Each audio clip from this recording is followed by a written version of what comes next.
who I'm going to be. Whether I get 1 view or a billion, I don't care. But this is why I do this. I want you to watch this clip that Eric Swalwell put out last night on Blue Sky. No Kings Rally is just a couple weeks away. I've partnered with No Kings here. Check out our merch, and I'll see you at the rally.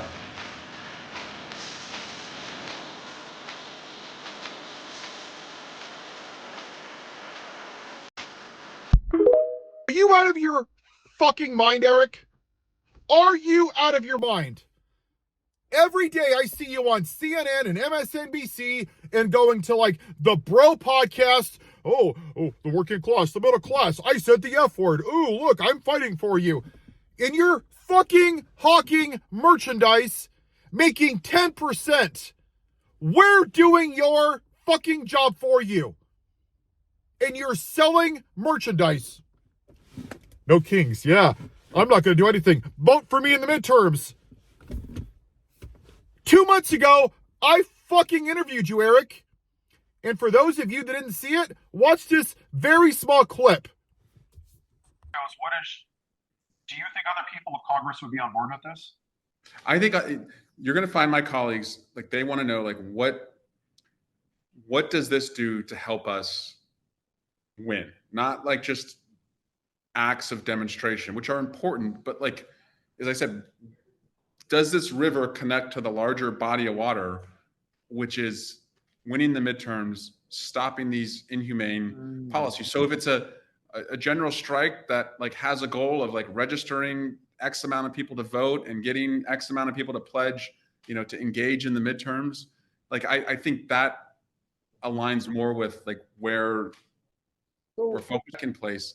Because if the check in Congress is not in place, if he beats us in the midterms, I think he completely collapses the independent judiciary, squashes the free press, and suppresses the town square.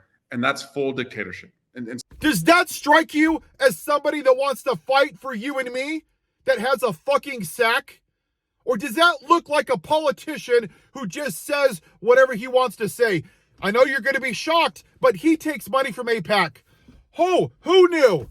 A couple months ago, a bunch of people were protesting his office about what's happening in Palestine.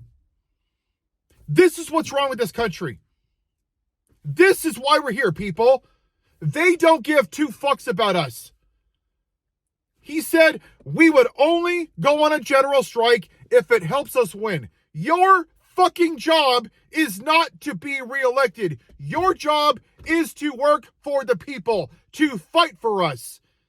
You acknowledge that if we don't do this, democracy's gone. And your dumbass is selling fucking merchandise. No kings. You're a fucking clown. You're a clown. What happened to George Floyd was horrible. But symbolically, that's where we are as a country. We have the Republicans with their knee on the neck of democracy, and you and your fucking wannabe party, whatever the fuck you want to call yourselves, are sitting by and watching it happen. You're complicit in the fall of democracy. We'll hold him accountable in the midterms? You just said, what if we don't have midterms? You fucking just said it. But you're not willing to fight for that. You're willing to gamble and roll the dice thinking that we might have a midterms. No, thank you.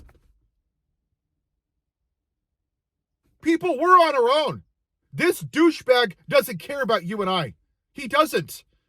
And do you know why I'm mad? Because you're my fucking American neighbors. You're not strangers. You're just people that I haven't met.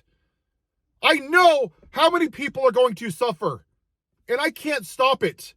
That's what being a person of faith is, giving a shit about other people. The opposite of what MAGA does. They only give a fuck about themselves and their fucking gun because they have small penises and they need to be real man. Me, me, me, me, me, me, me. As long as it benefits me, I don't care. That's why we're here. We have selfish people. And once again, Eric Swalwell and Hakeem Jeffries and Chuck Schumer are only worried about themselves and their fucking money and being reelected. Until we look at a place like Nepal that overturned parliament, we're never going to stop what's happening because Eric Swalwell is not up to the task. He's a fucking grifter. He's whored himself out for capitalism. So he can go on left-leaning podcast and say a bunch of bullshit, and he thinks that you're fighting for you. And he's not. He's fighting for himself. 2025strike.com. Once you get 12 to 13 million people to agree to it, then you shut it down. You stop working. You stop paying taxes. The list of demands are on there. We're on our own. But this fucking worthless pile of crap doesn't care about you and me. I care more about you and me than he does. And I'm not even an elected official. And that's the problem with this country.